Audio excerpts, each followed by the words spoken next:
Being acquired was really eye-opening for me and helped round out my perspective on the integration process. It gave me empathy for the acquired employees, what they're going through emotionally, what their families are going through. Being acquired just made me a better acquirer. That was Tommy Lewis, COO at Tivity Health, explaining why he believes that it's so important to focus on taking care of your people, especially during a merger, acquisition, or integration. You're listening to How I Transform This, presented by Versus 12. Versus 12 is the award-winning Salesforce Gold consulting partner focused on healthcare innovation nationwide. In this episode, Tommy offers his advice to other healthcare leaders who are driving transformation. He also shares his vision for how he wants to see the industry change in the future. You're also going to hear some exciting stories of success that he's seen at Tivity and other companies' brands. Aside from trying to turn around that business, I also had to focus on selling the business. And at the end of the year, we ended up having a really good year. We were able to turn that business to growth for the first time in 3 years. And we're also able to successfully sell the business at a price that Tivity's board and leadership team was happy with. I'm your host, Clark Buckner, and along with Versus 12 founder and CEO, Tammy Hawes, each episode we're seeking out healthcare technology industry leaders, exploring stories of success through the transformation of healthcare. For more stories like this, be sure to visit versus12.com/podcast. Now, let's jump in. Hello, this is Tommy Lewis. I'm the Chief Operating Officer at Tivity Health, and I have been in healthcare for 20 years. Tommy, welcome to How I Transform This. We're so excited that you're here with us today. Hey, Tommy, I'm so glad to have you on the podcast today. It's going to be fun. Hey, Clark. Hey, Tammy. It's a real pleasure to be with you. Thanks for having me. So I think the last time the three of us were probably together, especially in the podcast environment, this was at the National Hymns show. Well, I guess maybe it was in maybe Vegas. I can't remember, but a couple of years ago. And, so what I love about this show, I tell this to some of our guests, I love it because I get to hang out with Tammy's cool friends and get to hear about directly from the source how healthcare transformation is happening. So it is really nice to get reconnected and to dig a little bit deeper now. And especially because we've seen so many big changes that have been happening. So, as usual, Tammy and I followed what we call the past, present, future format. So, Tommy, if you can give us a quick snapshot. I know you've had several different roles, different things that have brought you to where you're at today. Give us a quick snapshot of your path in healthcare, and then we'll talk about how you've been driving transformation along the way. Yeah, absolutely. Well, I've been in tech my entire career. I started in fintech, and then I did a short stint in publishing and retail, and then ultimately transitioned into healthcare technology 20 years ago next month, actually. The last couple of years I've been in healthcare services.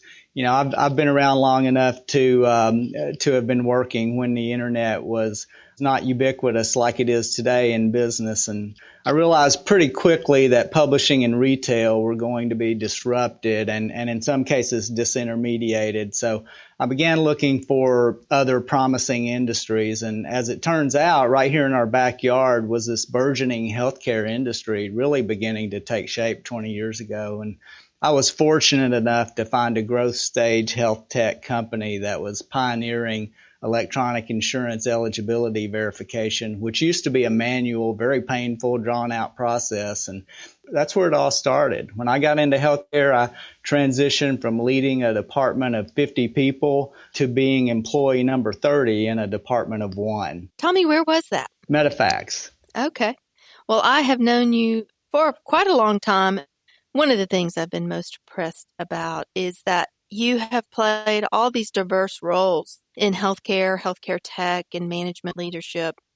So tell us about some of those different roles along your journey. Sure.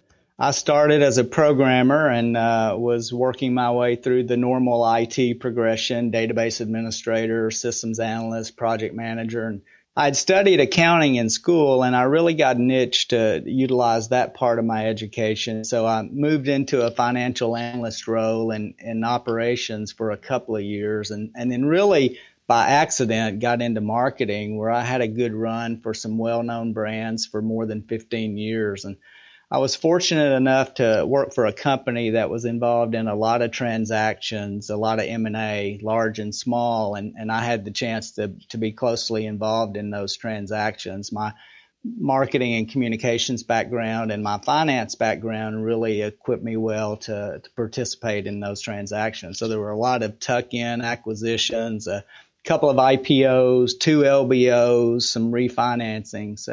So being part of a very acquisitive organization was a lot of fun and very interesting. I learned a lot, and also being acquired a couple of times along the way really gave me empathy for the acquired employees and made me a better acquirer in the long run. So, Tommy, there's always been a lot of M&A activity in healthcare, and in fact, when I was a CIO, I kind of was a roll-up queen. We would acquire the companies, and the technology changes required to roll that up is a really big deal. There's still a lot of activity going on in the healthcare space. What, from your experience, do you think makes a really good M&A integration? Yeah, it's a great question, Tammy. I think it starts with leadership. I think you need a strong leader that is heading up the process. It's important to have a willing target. The integrations go much more smoothly when the acquired company wants to participate and plays nicely. A good governance structure is helpful. You need to identify the different work streams early in the process or the areas that are going to be integrated. And at the very beginning of the integration, I like to use a two-in-a-box type of structure where each work stream has a leader from each company, and then develop detailed roadmaps related to each work stream. And then cost synergies and revenue synergies are also an important part of the justification of deals. So having strong leadership and process around both cost synergies and revenue synergies is critical to the success. And also, one last point I'd make is I think a good governance structure should include change management as well as a communications function. Something that we often hear on the show as we're talking about healthcare transformation, we hear examples of people and processes and technology, but so often it is the people that are making these things work. So it sounds like you're really outlining for us, you got to take care of your people, especially when different companies are coming in and out, and there's a lot of money being pumped into the space. We're here in the healthcare capital of the country, here in Nashville. So do you have any advice of taking care of your people, especially when there is a merger or an acquisition, or just generally? I mean, you've also talked about kind of being in that innovative role where it's a smaller team. What have you seen that's really worked well over these last 2 decades for taking care of your people and making sure everyone's moving together in lockstep? Well, that's a really good question, Clark, and one that's often overlooked. I mean, people are obviously critical to the success of the engagement, and what you have to remember in these types of integrations is that the people that are actually doing the work, that are doing the integration, they also have day jobs. They have their regular job of keeping the business running, keeping the lights on, generating business, and so they're pulling double duty, and these integrations can last for months, sometimes depending on the size, even years. So you have to recognize that up front. You have to ensure that the people involved with the integration have the support that they need back in their normal daily functions, that you're rewarding their participation in this and in different ways, and that they're getting good recognition. Everybody wants to be seen and heard. I like that with the recognition part. So, Tommy, you were recently involved in the sale of Nutrisystems on behalf of Tivity during COVID. I can't even imagine how that happened. Tell us a little bit about that. Sure, Tammy. At the beginning of 2020, the leader of Nutrisystem decided to leave, and I was asked to step in and lead that business. And, I was on the job for about a month, and then COVID set in. And so I was initially focused on stabilizing the team, stabilizing the business, and trying to make the first quarter objectives. And then there was COVID. So we immediately turned our attention to employee safety and health and trying to get 600 people off campus. And interestingly enough, 300 people that worked in the contact center didn't have the capability to work remotely. So we had to go out and buy 300 laptops and get them provisioned, train people and how to use the new equipment and set up processes for supervisors to manage the work. And so within a couple of weeks, we were able to get 600 people off campus safely. And then what we realized was we had some key competitive differentiators that set us up really, really nicely, because now that people were forced to be at home, we had the ability to deliver nutritious food directly to every household. And so we pivoted our marketing, messaging, and communications to focus on the quality of the food, safe delivery, immunity-enhancing properties, and things of that nature. And it turned out to be a really good opportunity for Nutrisystem. But during the summer, the Tivity's board of directors decided to explore strategic alternatives with that business. So aside from trying to turn around that business, I also had to focus on selling the business. And at the end of the year, we ended up having a really good year. We were able to turn that business to growth for the first time in 3 years. And we're also able to successfully sell the business at a price that Tivity's board and leadership team was happy with. Wow. Talk about juggling some balls. I think you juggled a lot of balls. Well, it was a great experience and a lot of fun. And so this is Nutrisystem, like what I have seen and heard on TV. Is that the company you're talking about? That's right. Tivity bought that company in 2018. Wow. And ultimately sold it in 2020. A lot going on. So you have been part, I think why we were both just buzzing to have you as a guest, Tommy, is because you've seen a lot of different perspectives. You've been part of several different types of transformation. So when you reflect back over these last 2 decades, while we still have a little bit of time with you, is there anything else that you would like to share with us, whether it was a big lesson learned, maybe something you would go back and tell yourself, like, hey, if I knew this going into this, I would be better. Any kind of advice or wisdom you can share of some of these different examples of driving transformation? You know, I think it's all about the people at the end of the day. It's good to have good team members that are working close with you. It's also equally important to have good partners. Oftentimes, you know, companies aren't always equipped to do these types of transactions and transformational initiatives. So you need good partners. And I've been really blessed to have some fantastic partners to work alongside and help guide and coach us along the way and provide additional resources to get the work done. But, you know, I do think that being acquired was really eye-opening for me and helped round out my perspective on the integration process. It gave me empathy for the acquired employees, what they're going through emotionally, what their families are going through. So that was really an important step along the way. And as I mentioned earlier, being acquired just made me a better acquirer. So, Tommy, you're doing some great things at Tivity, and a lot of people would love to know more about what Tivity is doing and some of your strategic initiatives there. So tell us more about that. Yeah, absolutely. Tivity Health is the leading health and wellness platform for older adults. We're striving to be the modern destination for healthy living.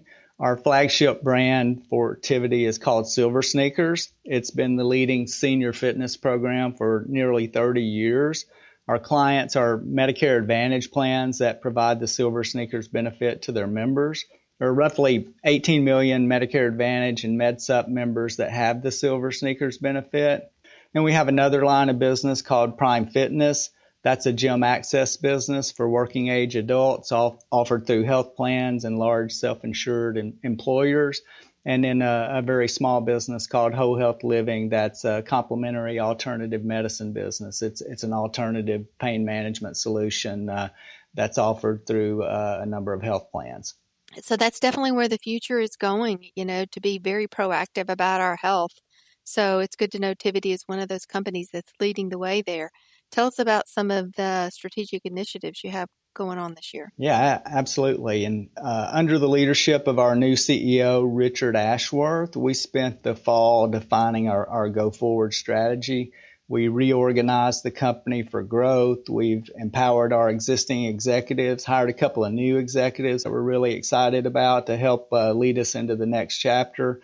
There are a lot of opportunities around silver sneakers. It's a very powerful brand, and it has permission to do more. Our members love it. It has a high net promoter score. Our health plan clients love it. And so what we're trying to do, Tammy, is transform from a gym access company for seniors to a digital platform engagement company for older adults. And we're defining a new set of experiences for our members and guests. We want to extend that Silver Sneakers brand, become a more data-driven organization using predictive analytics related to what we know and what we can predict, and serve up next best actions for our members, and then also expand that whole health living business that's really a great alternative to opioids, alternative pain management solution. That's fantastic. And I would imagine you guys have a lot of data on behavior and what really works with these seniors to get them engaged. Absolutely. It's data is a critical element here, and we're making significant investments. We're investing in a new data lake capability as well as a consumer data platform so that we can improve our MarTech capabilities with more precise messaging and offers and engagements with our members and prospects. So as we're starting to get closer to the end here, we often like to ask, what's the thing you're most proud of that you've worked on these last, 2 decades? What really stands out to you? Well, I love that question. And I have a growing list of people that formerly worked for me that are now well-respected executives with a C in front of their title. CMO, COO, presidents, general managers. I get a real sense of pride when I see their accomplishments and see what they're doing out on LinkedIn. So that's probably what I'm most proud of. That has got to be so cool to see all these different people across your career that you've interacted with that are now helping lead this ecosystem, not only in Nashville, not only in Tennessee, but beyond. But speaking of Tennessee, one of my first interactions with you, Tommy, I remember at the National Hymns Conference. This is like the best of the best. It's like, geez, anyone and everyone in healthcare seems to be at this conference every year. You and the Tennessee Hymns chapter won some pretty significant awards. You received Chapter Leader of the Year, and Tennessee Hymns was recognized with the best global hymns chapter in the world. And that here, right here, Tennessee Hymns won that. So you and all these folks, I know everyone gives so much to this community. It's really cool to hear from you, kind of reflecting back and all that. So first, congratulations again on that, and I appreciate you sharing some of those other elements of it's all about the people, and I think that is such a great note to make here. Well, thanks for that, Clark. And the Tennessee Hymns chapter has been instrumental in my career and my development, and I'm glad I was able to give back. And really what was important there was that the chapter won Chapter of the Year. It was long overdue, and me receiving Chapter Leader of the Year was just a bonus. Very cool. But I've been really had some great opportunities to be part of the industry, both nationally as well as locally. We have some great organizations here in Middle Tennessee, the National Healthcare Council, Tennessee Hymns, as you mentioned, and a number of others. That the National Technology Council is great, and we just have a lot of great people that give back here. Well, this brings us to our final question. So you were telling us, what you've been working on these last several years and what you're working on today. Where do you see the industry going next? Where do you see the next several years, the next decade, the next 2 decades? Pull out your crystal ball here. What do you see coming up? Yeah, I see a continuation of digital transformation, and I'm really excited to be a part of that. I believe there will be more consolidation, especially with health plans acquiring some of their partners, and then consumerization, taking more cues from fintech and retail. And I'm really excited about this space because we all have a chance to make a difference. We're all consumers. Many of us are caregivers. We all interact with the healthcare system, so we all have a vested interest here. And I'm hopeful that one day soon, all of my providers and all caregivers will know me and know everything about me and know my history, and I won't have to repeat that story every time I go to the doctor or to the hospital. So that is so true, Tommy, and I believe the organizations that think that way and are always looking out for ways to make the experience better for the patient, share data between all the providers. Those are going to be the organizations that win. And I'm sure with you leading at Tivity, you're going to be one of those winners at the end of this. And we're just so very honored to have you on the show. Thank you for sharing your journey and your experiences. Thank you so much for joining. We really, really appreciate it. Well, thank you, Tammy. Thank you, Clark. Appreciate you having me. And it's great to reconnect. Let's do this again sometime. Tammy and I have been itching to get back to doing our in-person sessions, and we've got a brand new studio we're going to be using, and soon enough, we will definitely be doing that. And hopefully, at another big HIMSS show, we'll be able to connect there. Last question, do you have any kind of easy ways to connect with you? What's the best way to learn more and maybe follow up? Yeah, absolutely. I'm on LinkedIn, so that's an easy way to get in touch with me. You can also reach me through the Tivity Health website. Thanks for listening to How I Transform This, Success Stories of Transformation in Healthcare, presented by Versus 12. To learn more about how Versus 12 is best situated to transform the healthcare industry, and to follow along with this show, be sure to visit versus12.com/podcast. We'll see you next time. 12. To learn more about how Versus 12 is best situated to transform the healthcare industry, and to follow along with this show, be sure to visit versus12.com/podcast. We'll see you next time.